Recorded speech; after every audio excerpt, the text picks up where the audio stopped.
Hi, today I'm reviewing the Pyunkang Yul Moisture Ampoule. And really quick, I just want to say, purchase all these products with my own money. So if you want to help keep the channel independent, check out my products at nobsbeauty.com or click on the Amazon link below. I think I did pretty good saying that name. Anyway, so this is a brand I've been checking out a lot of their products and trying them, and thought it was finally time to review their Moisture Ampoule, although I've got some more things from them I'll definitely be reviewing in the future. So anyway, this is meant to be an ampoule that's helps prevent with moisture loss, helps seal in other products underneath, and also can help soothe skin. So if you are looking for any of those, definitely this is one to check out. So on to my first criteria, which is packaging, and they've done a good job packaging this in a blue, pretty much opaque dropper bottle.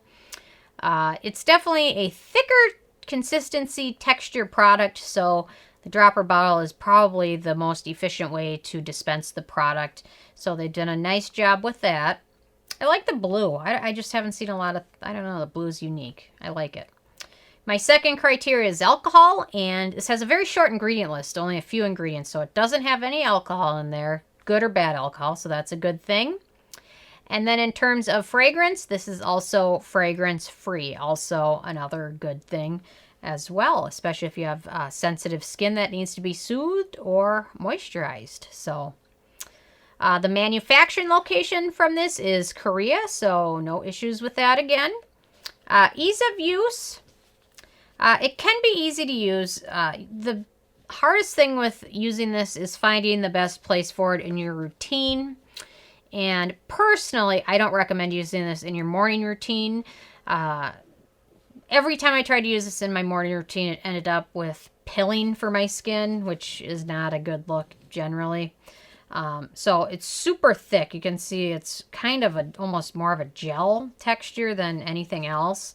And when it sets on your skin, it sets to a very sticky finish as well, which kind of makes it, putting it in your morning routine, more kind of cumbersome. So for me, I experimented with it quite a bit, and I ended up finding, for me, this worked best only in my evening routine, and I found it also worked best as my second to last product, and sometimes my very last product to kind of seal in everything else before that, because it does dry to a very sticky texture. And it really is good, though, preventing moisture loss because it seals in pretty much everything you've applied underneath it. So that's a good aspect of it.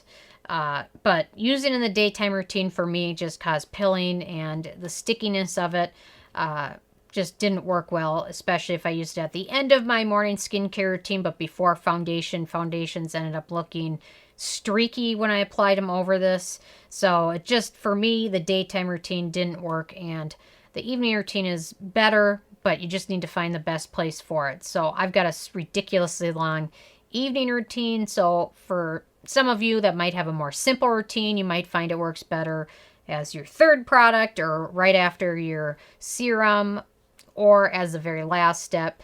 But whatever you do, just make sure you keep in mind, for the most part, anything you use after this probably won't have much of a chance to get really absorbed by the skin, because it does provide kind of a seal.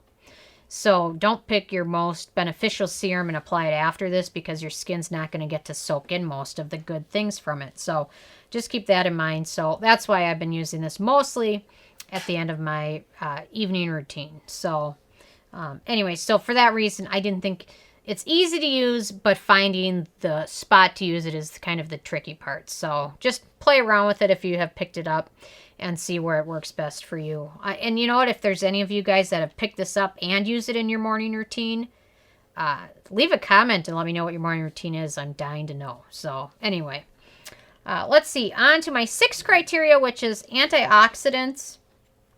It's got a very short ingredient list, so the main ingredient is the coptis chinensis root extract. That's the main beneficial ingredient. And that is a plant that's used a lot in Chinese medicine and Eastern medicine. It's used because the coptis chinensis root is an ingredient, and it's got several compounds in it. Most notably is ferulic acid is one of the compounds of it. Ferulic acid, and then barberry root is what it's also can be called. So in Eastern medicine, this plant extract is used for a lot of things. It can be used to treat acne, sore throats, toothaches, canker sores, and burns. So this extract is going to be very beneficial to your skin, especially if you have any of those issues. I don't know how you use it for a toothache. Obviously, there's probably a powder form of it. But for this, that's why it's probably good for soothing skin and things like that, because that extract is good for skin issues like acne or burns or just soothing it, things like that. So I would have liked to see them maybe throw in one other ingredient star in here, but I get it. Keeping the ingredient list short makes it better for those who have skin allergies or sensitive skin or acne. Just keeping it shorter makes it less likely that you're going to have an issue with one of the other ingredients that they put in there. So, but I don't know, maybe I don't know. I won't suggest to them what to do, but it just would have been nice to see one other star of the show. That's all I'm saying. But I guess if you subscribe to some of the Eastern medicine, then this is going to be a really good extract that you're looking for because it's used for so many things. So, yeah. So I'm kind of torn on it, although I do like seeing more simple products. Just especially as someone with sensitive skin that has allergies to certain ingredients, it's nice to be able to use something knowing that you're probably not going to have a reaction to something. So there's good and bad with it all. So my 7th criteria is animal testing, and this is cruelty-free as well as vegan. And I just point out my hand is still sticky from it. So maybe those of you guys that use it in your daytime routine, maybe it makes a good primer. Yeah, anyway, leave a comment. I don't know. Okay, so then my 8th criteria is performance, and it does a great job sealing in everything you've used before it, preventing moisture loss while you sleep. I started using this during the long Minnesota winter, and my skin definitely was staying more hydrated when I added this into my routine. And the nice thing is I was really able to add this in my routine without taking anything else out. So it really does a good job helping things that you use underneath it soak in and not absorb or not wipe off on the pillow or not soak into the atmosphere, things like that. So definitely performed best for me using it towards the very end of my evening routine. My 9th criteria is price, and this is the full size, which is, I think it's 3.3 ounces. Yes, 3.3 ounces. And then it retails for about $20, depending on where you pick it up. I used to pick up a lot of my K-Beauty products at Yes Style, but now I'm finding the iHerb.com has a good selection of them, and then the prices seem to be more normal, like you don't have to buy it on sale to get it at the normal price. So, and then also I mentioned a little bit of it goes a long way, so a bottle like this will last quite a while. And then my 10th criteria is the it factor. I liked it. It's a unique product, good for sensitive skin. Again, I like the fact that it has few ingredients. It does a very good job sealing in everything you've used underneath it, almost better than anything else I can think of. So, I should pH test it too.